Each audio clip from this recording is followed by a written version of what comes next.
I literally can't. Okay, deep breaths. In, out. In, out.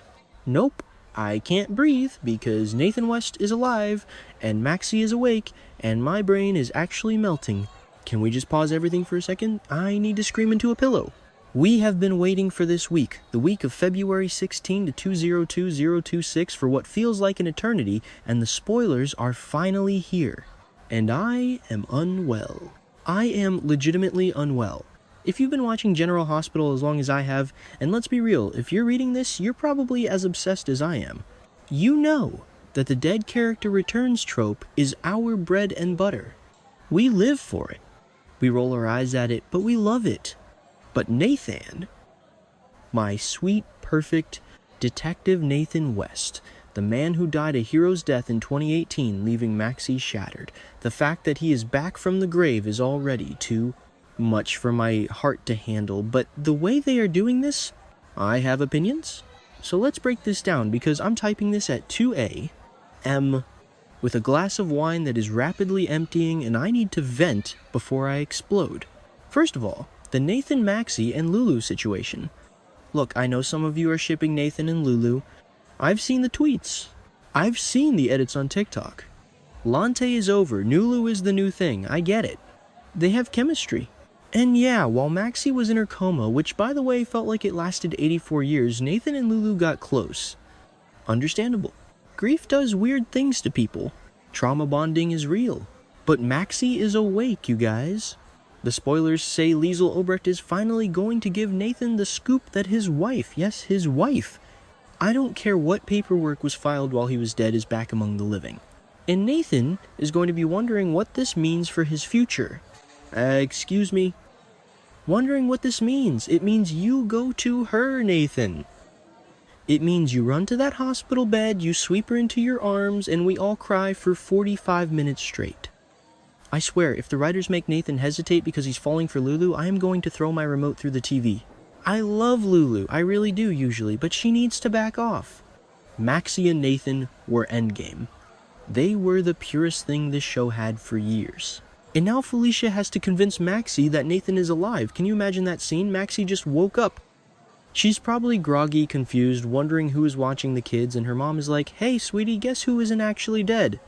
That poor girl is going to need so much therapy.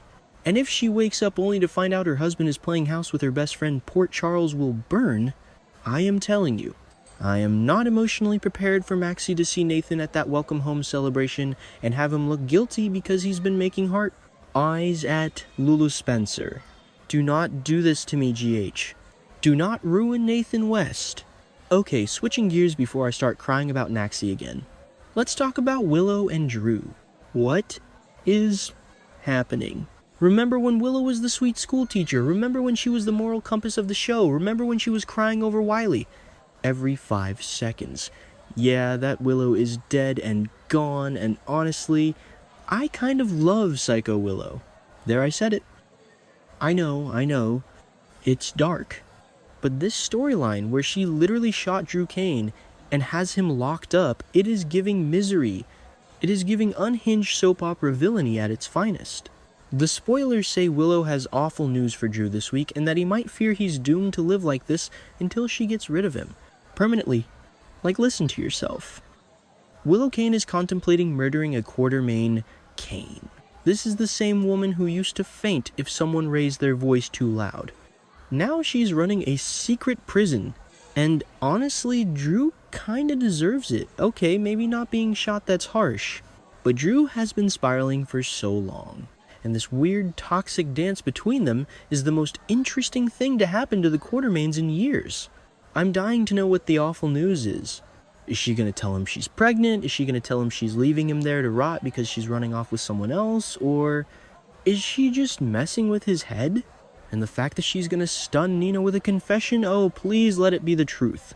Please let Willow tell Nina, "Hey mom, just so you know, I shot your ex-lover and he's in my basement." Nina's reaction would be gold. Nina has done some crazy stuff in her life. Hello, cutting Avery out of Ava's womb? So if anyone can understand a psychotic break, it's Nina Reeves.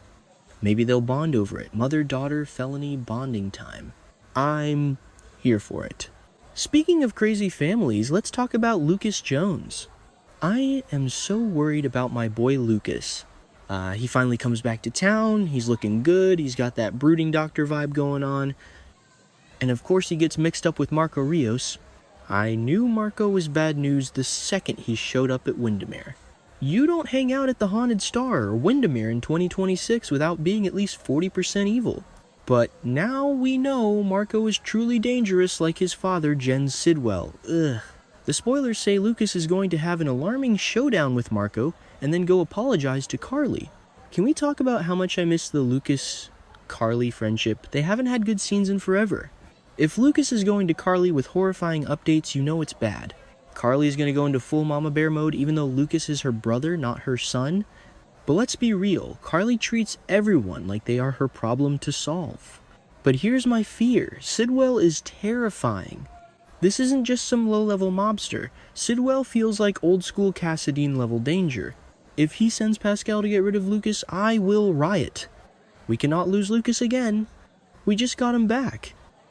And to have him taken out because of a bad romance. No, absolutely not. Hopefully Carly calls in Jason or Sonny if he's not too busy bonding with Rick, which we will get to in a minute to handle this.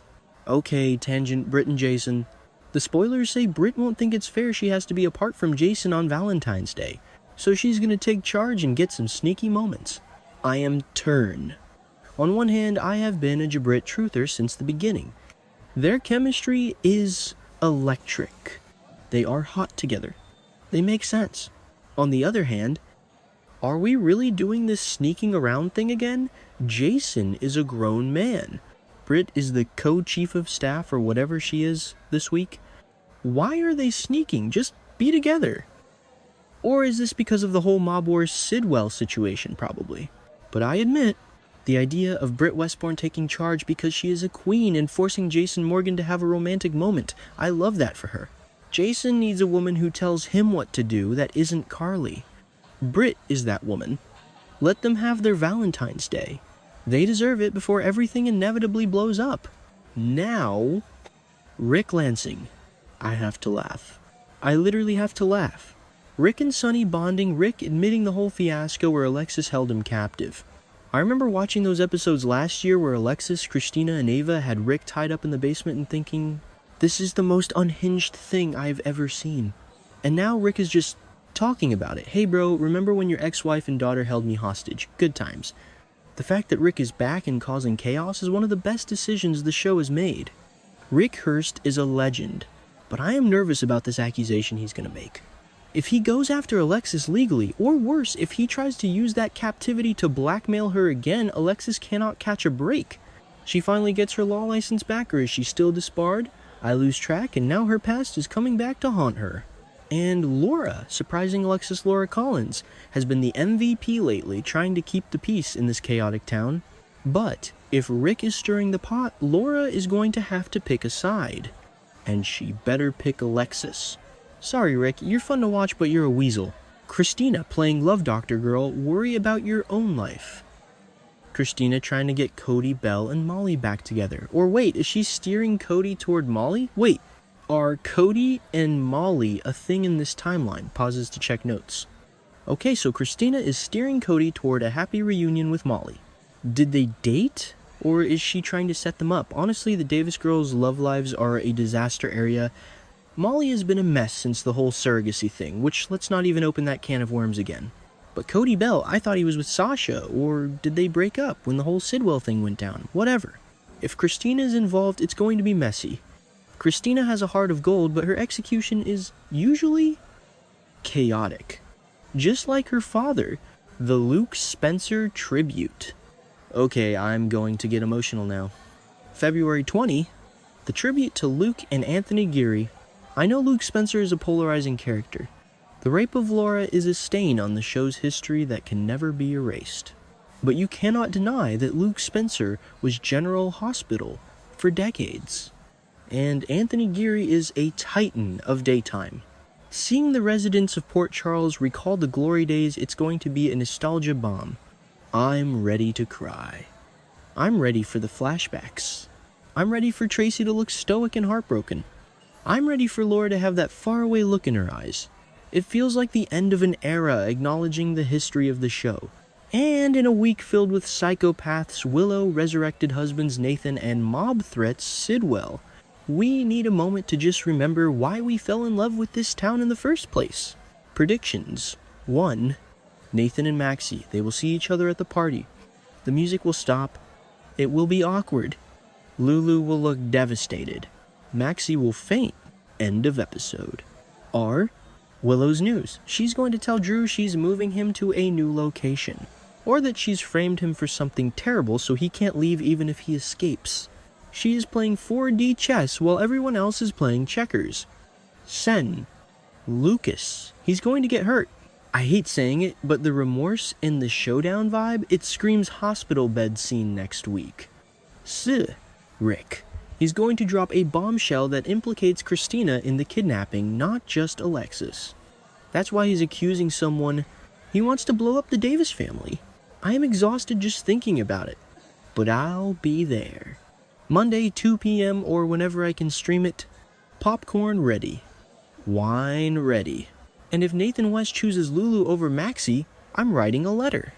A strongly worded letter. In all caps. What do you guys think? Are you Team Naxi or Team Nulu? If you say Nulu, you're wrong, but I respect your right to be wrong.